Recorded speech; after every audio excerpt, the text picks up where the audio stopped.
ഇത് പ്രേക്ഷകരെ കാണിക്കാൻ വിട്ടുപോയി കേട്ടോ. ഞാനൊന്ന് ഇങ്ങനെ വെള്ളം മാറ്റി കാണിക്കാം. ഒരു ട്രിപ്പ് അരച്ചു പോയി. വൈകുന്നേരത്തേക്ക് ഞങ്ങൾക്ക് ഒരു മസാലദോശ ഉണ്ടാക്കാനുള്ള പരിപാടിയാണ്. അത് നേരത്തെ ഡീറ്റെയിൽഡ് വീഡിയോ കാണിച്ചിട്ടുണ്ട്.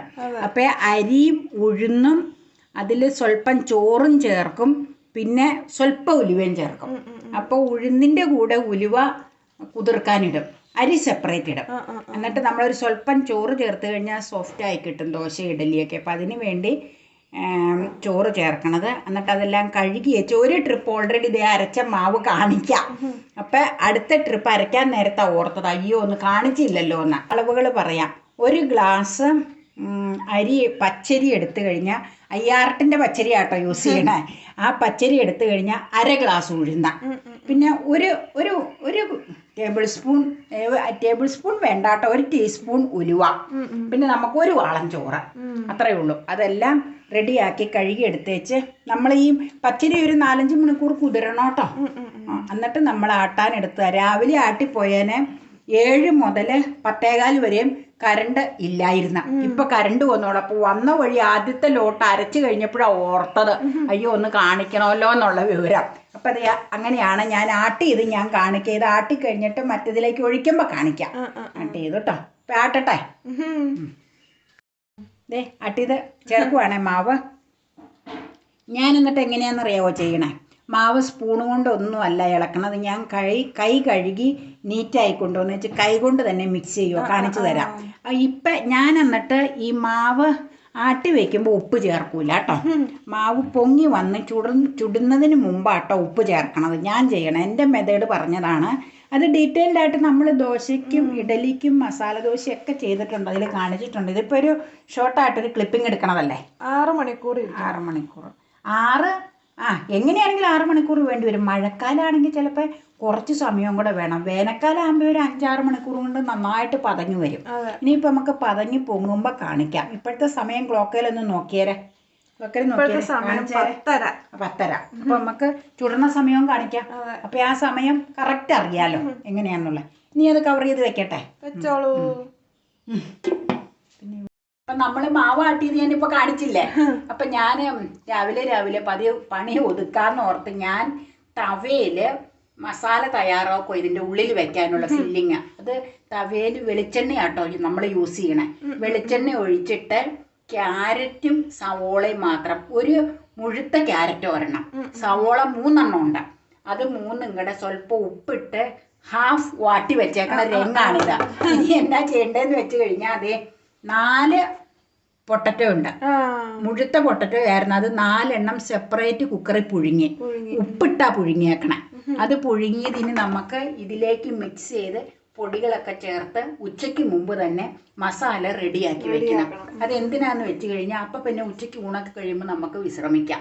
പിന്നെ ചുടാറാകുമ്പോൾ മസാല റെഡി ആയിരിക്കും. അത് ചൂടാക്കി എടുത്താൽ മതി. എനിക്ക് എപ്പോഴും ഇങ്ങനെ അല്ലാതെ ഇങ്ങനെ അപ്പം തന്നെ അങ്ങനെ ശരിയാക്കണം എനിക്ക് ഇഷ്ടമല്ല. അപ്പം ഇത് റെഡിയാക്കി വെച്ചാൽ ദോശ ചുടുമ്പോൾ മസാല ചൂടാക്കി റെഡിയാക്കി വെക്കാം. അതാണ് പരിപാടി. അത് മിക്സിങ് അന്നേരം കാണിക്കായിരിക്കും. അടച്ചു വെക്കട്ടെ. അപ്പം നമുക്കിനി ഇത്രയും വഴന്നാൽ മതി ക്യാരറ്റും സവോളയും. അപ്പം അത് ആ പരുവത്തിനായി കഴിയുമ്പോൾ ഞാനിതിന് ചേർക്കണ മസാലകളൊക്കെ ഒന്ന് കാണിക്കാം. ശരിക്കും പറഞ്ഞാൽ പച്ചമുളക് ചേർത്താൽ മതിയായിരുന്നു. പിന്നെ അതിൽ പിടിച്ച് കടിക്കുമ്പോൾ ഇനി പച്ചമുളക് പിടിച്ച് കടിച്ചു എന്ന് പറഞ്ഞുള്ള പ്രശ്നം ആയതുകൊണ്ടാണ് ചിലപ്പോൾ ഞാൻ ഇടാറൊക്കെ ഉണ്ട്. ഇന്ന് ഇടണില്ല കേട്ടോ. അപ്പം കുറച്ച് അധികം എരിവ് മസാലയ്ക്ക് വേണ്ട, അകത്ത മസാലയ്ക്ക്. അതുകൊണ്ട് കുറച്ച് മുളക് പൊടി, അതൊക്കെ അവനവൻ്റെ ഇഷ്ടം. കുറച്ച് മല്ലിപ്പൊടിയും ചേർക്കും ഞാൻ. മല്ലിപ്പൊടി പിന്നെ ഇച്ചിരി മഞ്ഞൾപ്പൊടി ഒരു പൊടിക്ക് അതൊരു കളറ്, മൊത്തകത്തൊരു കളറ്, ചെറിയൊരു കളറിന് വേണ്ടി മഞ്ഞൾപ്പൊടി. പിന്നെ നമുക്കൊന്ന് ഇളക്കി വിടാം. അതിന് ശേഷം ഇച്ചിരി ഗരം മസാലയും കൂടെ ചേർക്കണം. ഗരം മസാല വന്നാൽ അതിൻ്റെ ആ ടേസ്റ്റ് അങ്ങ് വരുവോളും. ഞാനത് പറയാൻ പറ്റില്ല. ഗരം മസാല വേണം. ഞാൻ ഗരം മസാല ചേർക്കാറുണ്ട് എപ്പോഴും അങ്ങനെ. അപ്പോൾ നമുക്ക് ആ മസാലയും കൂടെ ചേർത്തിട്ട് പൊട്ടറ്റോ ചേർത്ത് മിക്സ് ചെയ്യാം കേട്ടോ.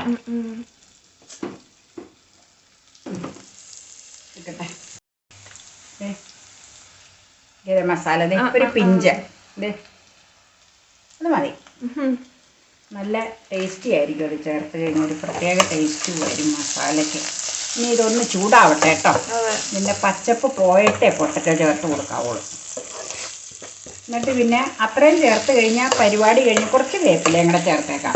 പിന്നെ എന്നാന്ന് വെച്ചാൽ ഇത് റെസ്റ്റ് ചെയ്യാൻ അവിടെ ഇരുന്നോളും. വൈകുന്നേരം ആകുമ്പോൾ ദോശ ചുടുമ്പോൾ ഇത് ചൂടാക്കി എടുത്താൽ മതി. അപ്പോൾ ഇതിൻ്റെ പരിപാടി അതോടുകൂടി കഴിയും.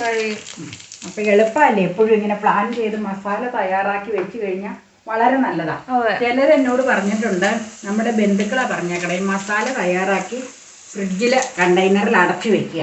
എന്നിട്ട് നമുക്ക് മസാല ദോശ ഉണ്ടാക്കണമെന്ന് തോന്നുമ്പോൾ ഒരു 3-4 ദിവസത്തേക്കൊക്കെ പ്രശ്നം ചൂടാക്കി എടുക്കാം. പക്ഷെ എനിക്ക് തോന്നി അങ്ങനെ അത് ശരിയാക്കി വെക്കുമ്പോൾ പൊട്ടറ്റോയൊക്കെ ചേർത്ത് മിക്സ് ചെയ്യണ ഇച്ചിരി ഫ്രഷ്നെസ് കുറയുമോയെന്ന് എനിക്കൊരു ഡൗട്ട്. അതുകൊണ്ട് ഞാനത് ചെയ്തിട്ടില്ല കേട്ടോ. അതെപ്പോഴും ഫ്രഷായിട്ട് ഇങ്ങനെ ഉണ്ടാക്കിത്തരുന്നതായിരിക്കും ടേസ്റ്റ്. ഒരു ദിവസമൊക്കെ ചിലപ്പോൾ ഇരുന്നാൽ കുഴപ്പമില്ലായിരിക്കും. പൊട്ടറ്റോ ചേർത്തേച്ച് അങ്ങനെ വെക്കുമ്പോൾ എനിക്ക് തോന്നി അത്ര നല്ല ടേസ്റ്റിനൊരു വ്യത്യാസം വരുമെന്നൊരു ഡൗട്ട്. അതുകൊണ്ട് ഞാൻ ചെയ്തിട്ടില്ല കേട്ടോ. ഇനി പൊട്ടറ്റോ ചേർത്ത് അത് ഞാൻ ഉപ്പിട്ട് പുഴുങ്ങിയേച്ച് ഞാൻ കൈകൊണ്ട് ഉടച്ചതാട്ടോ. കൈകൊണ്ട് ഉടച്ചതാ. ഇതങ്ങ് മിക്സ് ആക്കി കഴിഞ്ഞാൽ ഇതിൻ്റെ മസാല തയ്യാറായി കഴിഞ്ഞു. പിന്നെ നമുക്ക് വേറെ ഡ്യൂട്ടികൾക്ക് പോകാം. നല്ലതും ഉണ്ട്. ചാവാറാകുമ്പോഴത്തേ മീൽസ് റെഡി ആവണ്ടേ? 11:30 ആയി തോന്നുന്നു അല്ലേ? ഇതെല്ലാം മൊത്തം മിക്സാക്കി ശരിക്കും അങ്ങ് ജോയിൻ്റ് ആയാൽ മതി. കഴിഞ്ഞു. പിന്നെ പരിപാടിയൊന്നുമില്ല. പിന്നെ നമുക്ക് ഞാൻ പറഞ്ഞില്ലേ ചുടാൻ നേരത്ത് പിന്നെ ബാക്കി പരിപാടി ചെയ്താൽ മതി. ഇത്രയേ ഉള്ളൂ സംഭവം. കുഴഞ്ഞ് നല്ല വൃത്തിയായി ഇരുന്നു. ഇപ്പൊ സമയം 5 മണി. 4:30 പണിക്കാര് രണ്ടും പുറത്തായിരുന്നു. പണിക്കാരെന്ന് ഉദ്ദേശിച്ച എന്നെ അപ്പേനാട്ടോ. അത് എല്ലാവർക്കും അറിയാം. ഞാൻ പുറത്തേക്ക് അങ്ങനെ പോരാറില്ലല്ലോ ആക്ടിവിറ്റികൾക്ക്. വല്ലതും പറിച്ചെടുക്കാൻ വരുമെന്നല്ലാണ്ട്. അപ്പൊ ഒന്ന് കാണിച്ചു തരണ്ടേ? മൊരിഞ്ഞൂന്നല്ല ദേപ്പോ നൊര വന്ന്. ഇനി നമുക്ക് ഒരു ഒഴിക്കാം. അല്ലെങ്കിൽ ടൈം തെറ്റിപ്പോ. ചൂടായി നോക്കട്ടെ കല്ല്. ചൂടായി. കല്ല് ചൂടായി. ഒഴിക്കുവാണേ. അപ്പുറം മസാലയും ചൂടാക്കാൻ വെച്ചിട്ടുണ്ട് കേട്ടോ. ഒഴിക്കാം. എന്നിട്ട് നമുക്ക് പരത്താം. പൊക്കി അങ്ങ് ഒഴിച്ച് ഭംഗിയായിട്ടങ്ങ് പരത്ത് കാക്കാനും കുറച്ച്. എന്നിട്ട് പതുക്കെ ഒന്ന് വാടി വരുമ്പോ നെയ്യ് ഒഴിക്കുക. നെയ്യ് ഒഴിക്കണം. നമ്മുടെ ഹൈലൈറ്റ്. നെയ്യില്ലാത്ത പരിപാടിയില്ല അല്ലേ? എന്നിട്ട് നെയ്യ് ഒഴിച്ച് പിന്നെ ഇതും മസാലയും ചൂടാക്കാൻ വെച്ചിട്ടുണ്ട്. നമുക്ക് മസാല ചേർക്കാം അതിലേക്ക്. നെയ്യ് ഒന്ന് ഇത് ചെയ്താൽ മതി. ഫ്രിഡ്ജിൽ ഞാൻ വെച്ചിരിക്കണോണ്ടാട്ടോ നെയ്യ് ഇങ്ങനെ മെൽറ്റ് ആവാതെ ഇരിക്കണേ. ഇച്ചിരി നേരം കാര്യം പുറത്തെടുത്ത് വെച്ചതാ. നമുക്ക് അങ്ങോട്ടും ഇങ്ങോട്ടും ഒന്ന് തിരിക്കാം. നേരം എല്ലായിടത്തേക്കും ആയിക്കോളൂ കേട്ടോ. കാണിച്ചു തരാം. ദോശക്കൈ ഇതും കൊണ്ട് തന്നെ ഒന്ന് തിരിക്കാണ്ട് ഞാൻ കാണിച്ചു തരാം. ഒരു മിനിറ്റ്. അതെ പിന്നെ വന്നോളൂ. കട്ടയായിട്ടിരിക്കണോണ്ട് സ്പൂൺ കൊണ്ട് തന്നെ മാറ്റുന്നു. ചിലപ്പോഴൊക്കെ ഒഴിക്കുമ്പോൾ അല്ലാതെ തന്നെ ലീക്കായിട്ട് ഇത് വന്നോളൂ. ഇതിപ്പോൾ അത് കട്ടയായതുകൊണ്ടായിരിക്കും അത് വരാൻ. ഇത്രയും നെയ്യ് പോരെ? മതി. അധികം വേണ്ട.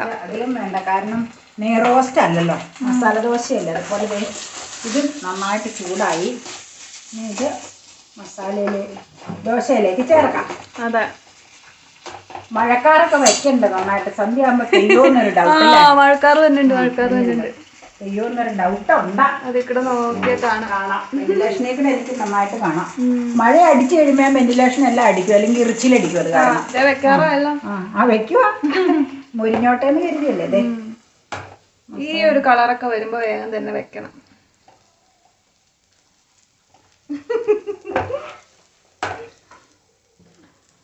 നെയ്യുടെ സ്മെല്ല് വേണ്ട. മുരിഞ്ഞല്ലേ? നല്ല സ്മെല്ല് വേണ്ട. സ്മെല്ല് നിങ്ങൾ കിട്ടണല്ലോ എന്ന് ഓർത്തിട്ടൊരു വിഷമം മാത്രമേ ഉള്ളൂ കേട്ടോ. ഭയങ്കര മൂക്കത്തടിക്കണ സ്മെല്ല. ഞാൻ മടക്കുവാണേ. മടക്കട്ടെ? മടക്കുവാട്ടോ. നോക്കിയിരിക്കേണ്ട ആവശ്യമില്ല. മടക്കാം.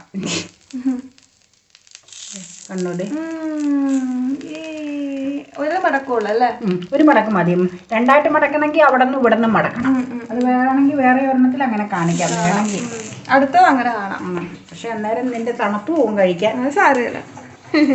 ഇതാണ് നമ്മുടെ ബ്യൂട്ടിഫുൾ മസാല ദോശ. നല്ല സൂപ്പർ മുരിഞ്ഞ മസാല ദോശ കണ്ടോ? ഹോട്ടലിലെ പോലെ അല്ല കേട്ടോ. അമ്മ അടുത്തത് വെച്ചു മടക്കണ കാണിക്കാൻ വേണ്ടിയാട്ടോ ഇത് എടുക്കണത്. ഇത് ഡിഫറെന്റ് ആയിട്ടാ മടക്കണേന്നാ പറഞ്ഞേ. അപ്പൊ അതെങ്ങനെയാ നമുക്ക് നോക്കാട്ടോ. നല്ല ഡിഫറെന്റ്. നീ പറഞ്ഞില്ലേ മറ്റേ രീതിയിലൊന്നും ചെയ്യാൻ. ഞാൻ പല രീതിയിലും ഇവിടെ മടക്കി എടുക്കാറുണ്ട്. അപ്പൊ ഇങ്ങനെ മടക്കി പൂള് പറഞ്ഞ് മറ്റേതുപോലെ ഒന്ന് കാണിക്കാൻ പറഞ്ഞു. അത് കാരണം ഞാൻ അത് ചെയ്യാന്ന് കരുതി കേട്ടോ. അതെ മടക്കണ കണ്ടോട്ടോ. അതെ അടിപൊളി. ഒരു വശത്തുനിന്നതേ ഇങ്ങനെ കണ്ടോ. വേറെ ഒന്നുമില്ല. അതെ ഇത്രേ ഉള്ളൂ. മമ്മി പ്ലേറ്റ് എടുത്തോ, കരിഞ്ഞു പോകില്ലെങ്കിൽ. മസാല തേച്ചിട്ട് അധികം നേരം വെച്ചേക്കരുത്. ഒരു സുഖം ഉണ്ടാവില്ല. പിന്നെ ചമ്മന്തി ഇവിടെ ഒഴിക്കണ്ടേ. അരികിൽ എവിടെ വെച്ചോ? ഒരു മിനിറ്റ്. ഇവിടെയാണോ? ഇച്ചിരി ലൂസ് ഫോമിലാട്ടോ ചമ്മന്തി, കട്ടയല്ല കേട്ടോ.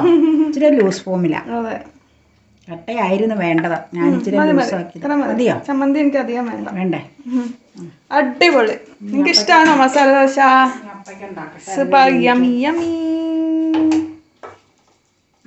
നെയ്യ് ചേർക്കണോണ്ട് എന്നാണെങ്കിലും ഒരു സ്വല്പം നെയ്യ് എല്ലാവരും ചേർക്കണം.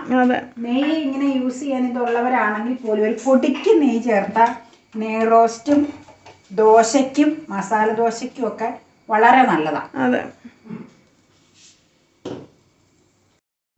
അപ്പം ഞാൻ ചൂടോടുകൂടി നല്ല ഉഗ്രൻ homemade yummy and tasty masala dosa കഴിക്കുക. സൂപ്പർ ടേസ്റ്റ് ആട്ടോ. അടിപൊളി അടിപൊളി. ശരിക്കും പറഞ്ഞാൽ വെള്ളരിക്ക പച്ചടി മീൻകറി ഇരിക്കണോണ്ടാ സാമ്പാർ ഉണ്ടാക്കാൻ. ഒരു സാമ്പാറും കൂടി ഉണ്ടെങ്കിൽ നല്ല കോമ്പിനേഷൻ ആയ. അപ്പൊ അതും കൂടി ആകുമ്പോൾ ഇച്ചിരി അഹങ്കാരമാവും. കറികൾ അത്രയും പാടില്ല. ഇതിന് കറി വേണ്ട. സൂപ്പർ ടേസ്റ്റാ. അതല്ല ഞാൻ പറഞ്ഞ എന്നാന്ന് വെച്ചാൽ അതും കൂടി ഉണ്ടെങ്കിൽ കോമ്പിനേഷനേ.